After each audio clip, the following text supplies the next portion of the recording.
Hello beautiful people of the internet. Today I'm going to show you guys how to make Dexter Charming's bed. So I'm taking a box and placing my doll on top. You want to make sure that it is wide enough for your doll, and you want to make sure you have a little bit extra on the sides. So I'm taking a pen, and about where his knees are, I am going to make a line going all the way across, and I'm using my ruler. And then taking my pen, I'm going to create a dome shape right above the line.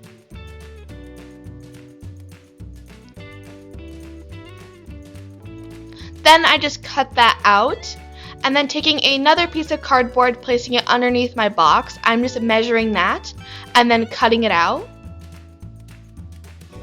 And then I'm going to place that inside my box for the bed.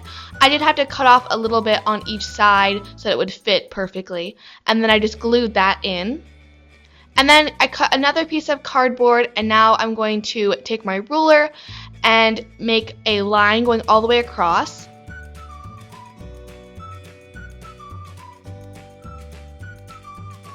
And then taking my ruler, I'm going to make a bunch of little squares. I'm using the width of my ruler for this. And taking your scissors, cut every other one out.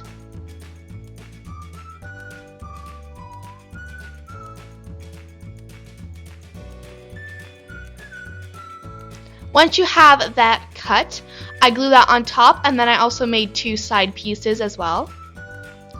And taking some gray paint, I'm going to paint the whole thing this color.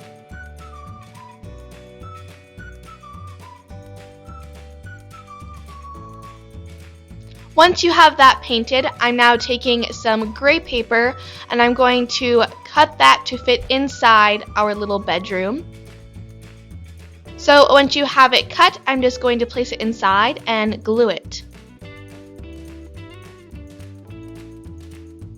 Then I took another piece of paper and I cut a bunch of little squares, and I'm just going to glue them to the bottom, and you're going to want to make a line going across, and then the next line you want to put each square in the space between the last line. Once you have that done, I'm taking some ribbon and I'm going to cover the edges with this ribbon. And taking a piece of paper, I made this little flag thing, and taking a strip of cardboard, I'm just gluing it to it, and I folded the ends inward. And then adding some glue on the ends, I'm going to glue that onto my bed. And I also added some ribbon on the top, and I also added some ribbon on the square top part, added some bedding and some pillows, and you're done. If you enjoyed this video, give it a thumbs up, and I will talk to you guys tomorrow. Bye!